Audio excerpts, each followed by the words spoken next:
Welcome to the Well Woman Show, where we interview women executives, leaders, and entrepreneurs. And you're listening to the Well Woman Show, where motivated women achieve fulfillment and well-being. You're listening to the Well Woman Show. Take time for myself by coming to things like Well Woman Drinks. To be accepting of myself no matter what. Step away from judgment as much as possible. You're listening to the Well Woman Show. You're going to be in for a good ride. I don't regret anything. Everything I've ever done, I've learned from it, one way or another, good or bad. Being a little bit selfish for yourself, put your own oxygen mask on first and then give what's left. I'm a woman. I would prefer to tell my own story. My story, though it's very personal, is universal. You're listening to the Well Woman Show. And now your host, Giovanna Rossi. Hi, Giovanna Rossi here, and welcome to another episode of The Well Woman Show, where I interview women leaders, executives, and entrepreneurs about their lives and their road to becoming and being who they are today. Do you ever find yourself overwhelmed with your responsibilities, and it seems like you'll never get it all done? Well, you're not alone. We all need to remember to use our superpowers, the ones we already have but don't use all the time, and take advice and wisdom from one another. Towards the end of the show, in a segment called Superpowers for Success, I ask my guest about her superpowers, and the answers will give you the strength, perspective, and power to keep on being the well woman you are. I'm so happy you're here, so thanks for tuning in. Today's topic is the female voice in politics, and hopefully by the end of the show, you'll be inspired to take steps necessary to make real change in your life and in the lives of other women around you. Seek out your goals through organizing and consider seeking out change from the inside out. My guest today is Ellen Malcolm, founder and board chair of Emily's List, an organization that seeks to give female political candidates credibility and resources to win by developing a donor network that encourages members to contribute to the candidates Emily's List recommends. Ellen is a veteran Democratic activist and fundraiser who began her career as an organizer at Common Cause and later served as press secretary for the National Women's Political Caucus. In 1980, Ellen went to work at the White House as press secretary for President Jimmy Carter's Special Assistant for Consumer Affairs. Ellen is a recipient of Planned Parenthood Federation of America's Margaret Sanger Award, the organization's highest honor, and has been named one of the most influential women in America by Vanity Fair, one of Glamour magazine's Women of the Year, and one of the Ladies' Home Journal's 100 Most Important Women in America. Today, I speak with Ellen about the changes and the challenges Emily's List has faced over the years, the importance of including female voices in politics, and how she has been able to make real sustainable change nationally. Now to my interview with Ellen. Okay, I'm sitting here with Ellen Malcolm of Emily's List. It's so wonderful to have you on the show, Ellen. Thank you. It's great to be here. You just arrived in New Mexico. You're in Santa Fe. We're sitting here together in the beautiful Acequia Madre house for an event that you're here for. You're going to be receiving an award. It's the Founders Award for the Women's International Study Center. That's right. I'm very excited. They've been very nice to invite me to do this, and I'm honored, and it's going to be a fun evening. Good. Okay. I can't wait to hear and hear you talk and be at the event and everything. But I wanted to ask you, Ellen, a number of things, of course, and the listeners have already heard, a lot about your background and the introduction. But you've just come out with a book this year called When Women Win. And obviously there's a lot at stake, right now in the political process. Why write that book now? And why is it so important right now for this message to get out there? Well, there are a couple of reasons. Emily's List has really changed women's ability to hold office in politics. When we began, there had never been a Democratic woman elected to the Senate in her own right. There were 12 lonely Democratic women out of 435 members of the House. We'd never elected a governor of a big state. We've added 19 women to the Senate, 11 governors, and 110 Democratic women in the House. So telling that story of how men and women who wanted to see our representative democracy represent all of us, including women, and put them at the table to make decisions decisions. Telling that story, I thought, was very important in an historic sense, and also in a sense of pride for the members of Emily's List who, aren't big fat cat check writers, but they've made history over and over again. And then, of course, it's very important in the context of Hillary Clinton poised to be the first woman president, and what has happened in the political world that set the stage for that, to not only to introduce voters to women and running as candidates and doing a good job, but also helping women become political donors and create the kind of base that Hillary's been able to tap into. So, it's been a wonderful series of breaking the glass ceiling in states and in the Senate and in the House, and we're ready to send a woman to Pennsylvania Avenue to take over the Oval Office and be our leader. Well, now, Ellen, you co-chaired Hillary Clinton's campaign in 2008. That's right. And I know Hillary Clinton told the New York Times that you were probably one of the most influential, or probably the most influential fundraiser and advisor we've ever seen. So that's an incredible thing to have said about you, and something that you now live up to, I'm sure, in your work. Do you think that younger women, the millennial women and just younger generations are taking, are participating in the way that you would like them to be participating in money, in politics, and electing women? I think the millennials, many of whom were for Bernie in the nominating process, have a different view of the political process. And it's a good thing that they do, because one of their changes is that they've seen women succeed, so they don't feel the same drive that we did when we started Emily's List. But I'd like to think I have a lot in common with what millennials were doing this election cycle, because I graduated from college in 1969, and I came from a Republican family, was not really political. And then I got caught up in the anti-war movement trying to stop the war in Vietnam. My first political work was to go to Philadelphia and try to help Gene McCarthy, who was running for the Democratic nomination. Lyndon Johnson, of course, was the president. And Gene McCarthy was getting so much support, and there was so much dissatisfaction with Johnson's leadership on the war that he ended up deciding not to run again.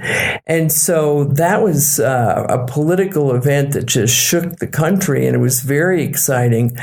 But it was also, I think, a real sense that my generation thought we are different. We have a different way of looking at the political process. We think those older folks haven't a clue what we're talking about. We're going to find new solutions.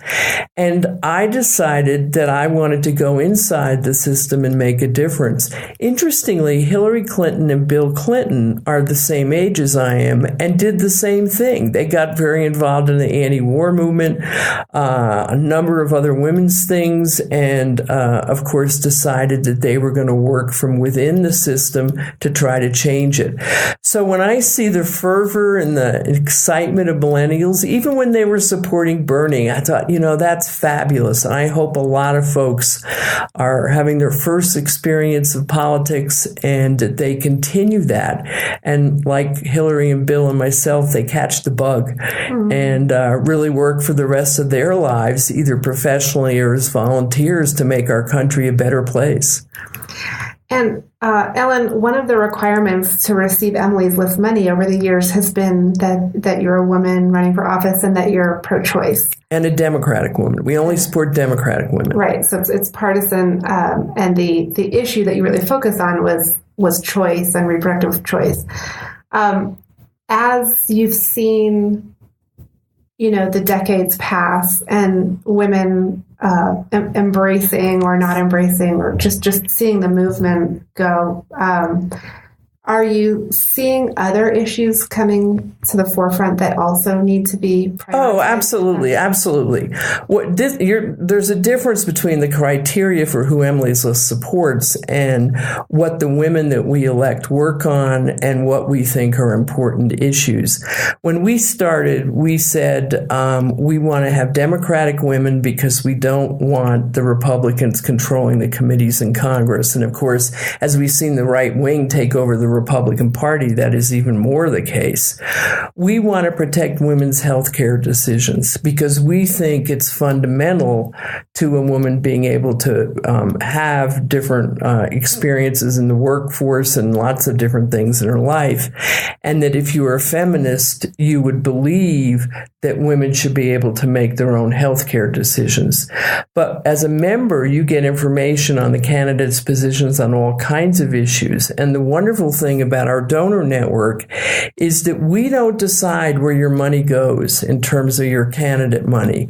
You look at the women running. You read about what they stand for. We're sort of like your political staff. We give you information about candidates and you decide who you like and you write checks to who you want.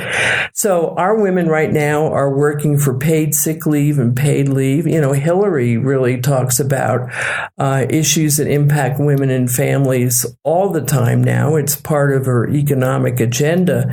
It's one of the great things of seeing a woman candidate for president. For the first time, a presidential candidate has taken these issues that impact families and affect women and children and made it a centerpiece of her campaign. Mm-hmm. Yeah, I mean, I think women in my generation and younger are struggling with balancing young children, older parents, working, we're doing everything, right? Yeah. And so the sandwich. Yeah. And so this idea that we need support to balance all of these different roles that we play in our lives, in our family life, our business or our professional life, our community life, whether that means sitting on boards or running for office. And so seeing these issues be prioritized in this election cycle has been really important. Yeah. It's really, I think, shocking when you think about the changes in our society that have taken place for 30 years as women have entered the workforce. That's had an incredible impact on the workplace and how it works, on families and how they work, on taking care of the kids, even things like school and volunteering. There aren't as many volunteers as there used to be. And yet our country has done hardly anything to change policies to reflect these changes. In the first piece of legislation President Clinton signed was the Family and Medical Leave Act, which was a wonderful breakthrough piece of legislation that gave people the opportunity to take off from their jobs if they had to take care of family members or there was an illness. But what happened was we couldn't politically get through any money for that, so a lot of people can't afford to do it. And what we're trying to do now is take it to the next step. But it's why you need more women in office, because who understands these changes and who is really caught in the middle, as you said, between taking care of the kids, taking care of the parents, taking care of the spouse, taking care of the job, and they deserve some help. And it's the women in office who understand that and are their frontline advocates to try to make those changes. Yes. And do you feel that you have succeeded in doing what you wanted to do when you started out? Well, I'll tell you more after Election Day. We have made fundamental changes. Democratic women now are about a third of the Congress, up from 5%. That's pretty extraordinary. By the way, on the Republican side, they've gone from about 5% to 9%. So over 30 years, Republican women have essentially made no progress whatsoever. And I really encourage Republicans to get involved with that and try to make their caucus representative of women as well as men. happen. So I'm happy about that. But at the end of the day, we're still under 20% of the Congress. This is a far cry from equal representation. And I think it's a job that we're going to have to continue for many years to come to make sure that women are included in the top decisions of our policy making. I want to ask you about the word feminism and how that has changed over the years, or if it has in your mind. I know for women I talk to, many women who hold feminist values don't necessarily want to use the word feminist to describe themselves. Well, it's actually shifting back the other way. It's kind of funny. We always said we were feminists in the 70s and 80s, and then it kind of fell out of favor as the right wing tried to label it as some kind of terrible thing, man-hating kind of thing, which of course it isn't at all. And now we find that it's coming back, and it's the younger women who are claiming their power and their rights to say that issues and the well-being of women is important and something I'm going to fight for. I share these values, and I'm not afraid to use the term. Mm-hmm. Yeah, it's interesting how words and labels change over time, and then we have to reclaim them. Can you tell me what you're working on now and how it's impacting women's lives and well-being?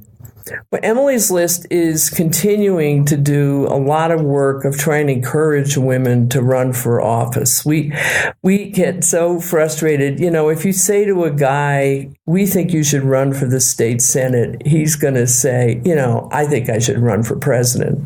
I think actually the one running for president right now thought that. He looked in the mirror, said, that's me. With women, they tend to be very shy about it. They say to us all the time, nobody's ever asked me. And so in our training, we ask over and over again. And in fact, I will right now. If you care about your community and you're concerned about the direction of decisions and you want to make something change, get involved in politics and run for office. Run for your local city council, your town council. Run for county office. Run for the legislature. We need more women to run. Emerge and Emily's List are just two organizations that will help you do it. We can help train you and help you learn how to run a campaign, but we need you. And, you know, when you look at the legislators and you look at the people who are in office, they don't know any more about these issues than you do. So, you know, use your enthusiasm, your passion, and your priorities to motivate you. One of the things we see with women is they run because they care about doing something about a problem. It's not a career choice. It's not, I want to go speak in front of thousands of people and feel good. It's, I want to run because I need a stop sign in the neighborhood and they would never do it. So I got mad and decided to run for the city council. I mean, literally, that's what people do. First woman governor of Oregon, Barbara Roberts, originally ran for office, never been to college, had a son with special needs. There was no special needs educational program in Oregon. And she said, that's just wrong. And I'm going to do something about it. And she started going up to Salem and lobbying the legislatures. And she said, you know, they say these lobbyists have all this money. And she said, I didn't even have enough money for a cup of coffee. But she succeeded. They created the program. She ran for the state legislature and ended up being the first woman governor of Oregon. So that's the kind of story we hear all the time. Women care about a problem. They want to find a solution, and we need women to do this. Well, it's like you hear people saying, if you need something done, ask a busy woman to do it. That's right. Because she'll make it happen. That's right. And I remember, you know, early in my career, helping elect women to office in New Mexico. Women would study the policies, and they'd read and study, and, oh, I'm not ready yet. I need to know more about these issues. And we would say, no, put the books down, raise some money, let's get your campaign in order. And it was very interesting. Whereas I think men sort of assumed, well, they know enough about the issues and they were already hitting the... Voters don't want to know exactly the ins and outs of your positions because, frankly, who understands them? But what they want to know is that you have a value system and what are your priorities, and do you know a little something, or will you find out? Is it important to you? So you're right. You don't have to know the throwaway to the nuclear weapons to run for Congress. You have to talk about how you want to protect the country and your value sense about that, and a sense of where you'd be on the major issues of the day. It's one of the things I think we saw in the debate that from everything I've read, a lot of voters were very surprised that Donald Trump didn't really seem to have any specifics on what he was talking about. He talked about kind of the overarching what he wanted to achieve, but then there was nothing else, and he ran out of steam in the debate. So I thought it was a good example of Hillary, who clearly knows so much about the issues, and Donald Trump, who's trying another approach. But if you're looking for a president, is that quite the approach people want? Right. Ellen, I want to take us into our segment called Superpowers for Success. And this is where I talk to my guests who have achieved a high level of success in their own lives. And it's a chance for you to share with our guests tips and insights about you, sort of behind the scenes, like who is Ellen and how did you get it all done? And so I want to start by asking you, what does success in life mean for you? I think it's a combination of things. It's certainly feeling that I've achieved something. I've grown in the process and learned. I value that very much. But it's also having friends and family that I'm involved with and having fun and doing different kinds of things like taking a hike in the desert and looking and listening to a bird and when the sun rises and, appreciating some of the things that are not work related. So it's a combination of many things. And I think at the end of the day, you have to have that depth of support. Otherwise, you do nothing but work, you burn out. Mm-hmm. And so you've got to measure your life and take time for yourself. And it's something I always tried to do at Emily's List. Was there a moment where you had to stop and shift gears and really get yourself back on track because you had lost yourself inside the work? Oh, I can feel when I'm too stressed out and I've had enough and I'm too tired and I need to sort of sit back and take some alone time and kind of recharge. And it's actually, I end up doing a better job as a result because I always come out refreshed. I have new ideas and new insight, new energy. So I always say to people that want to work, it doesn't help. It doesn't help. You got to stop periodically. You got to take a deep breath, go to a movie, have dinner with some friends, turn it off, and then come back. And you'll do a better job if you do. Mm. And when did you know, Ellen, in that quiet place inside yourself, that you were really good at what you do? Boy, I don't know. It was a slow realization. I always feel like I grew as Emily's List grew. And I had a very clear understanding of what it was I thought people that would join Emily's List were looking for, and we essentially created a product to give women political power. I loved all that. I knew it was a very different way of looking at it than most public interest organizations. But it really wasn't... I just really kind of grew as Emily's List grew. I was able to do more things, both personally and I think in my work. And so I always think Emily's List is an incredible gift to me because it helped me grow so much as a person. Well, it was a validation for you that you were doing absolutely, the right thing. Absolutely. And Ellen, what superpower did you discover you had only to realize it was there all the time? I was terrified of public speaking when we began. Absolutely terrified. But I believe very much in what we were doing. So that kind of helped me. But I also read an interview with Katharine Hepburn where she said she was always scared when she performed, and you just had to work through your fear and, just kind of claim it and keep going. And that was a big lesson for me. And when I started realizing that it was okay, and yes, I could be scared to death and still do a good job, that was an eye-opener. I had no idea. So eventually my knees started knocking. When we started, it was the era of short skirts, and I kept thinking, I'm sure everybody's watching my knees because they're just knocking back and forth. They actually literally do knock when you're scared. And so I learned that I could function anyway, and it's just been a wonderful thing to find out. One of the things we say to women candidates is don't be afraid. Don't worry about your fear. You're going to have fear, but don't let it stop you. Just keep going, and you'll find out eventually you'll start feeling better about everything anyway. Right. Don't be afraid of the fear. That's hard, but that's good advice.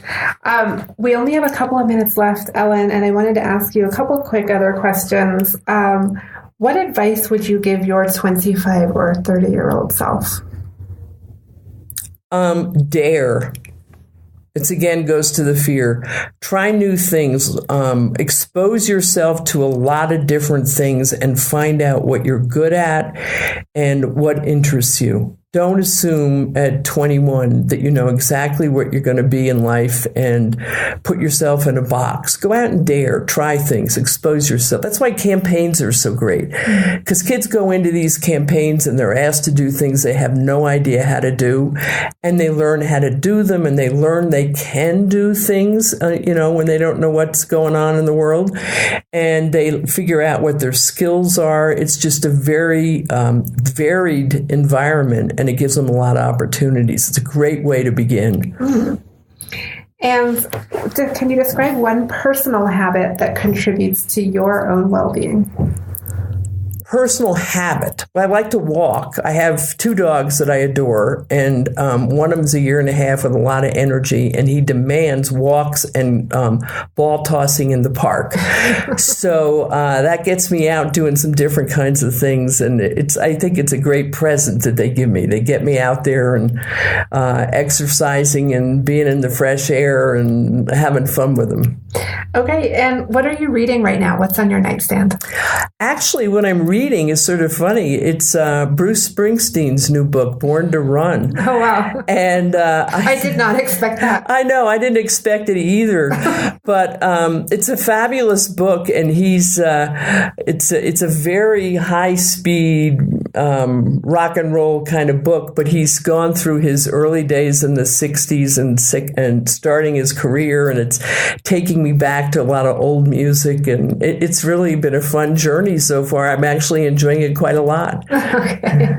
Wonderful. Thank you so much. It's been such a pleasure speaking with you. I just want to tell you that I appreciate and admire your years that you've put in, literally, to the work, and how many young women and men really have benefited from your work. Thank you. That's it for our show today. I've been speaking with Ellen Malcolm, Emily's List founder and board chair and recipient of Planned Parenthood's Margaret Sanger Award.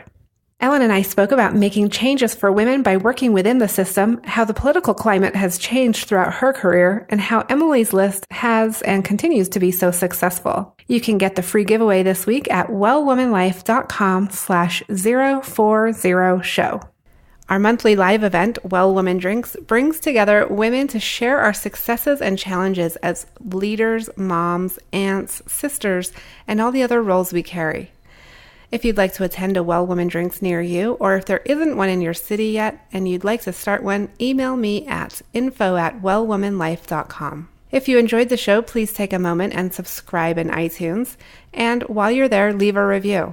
This helps raise visibility for the show, which is super helpful when it comes to producing the show every week for you. You can also continue the conversation in the Well Woman Life community group at facebook.com/groups/Well Woman Life community. For feedback, comments, or just to let me know you were listening today, find me on Facebook, Twitter, and Instagram at Well Woman Life. I'm Giovanna Rossi for The Well Woman Show. Until next time, have a super powerful week.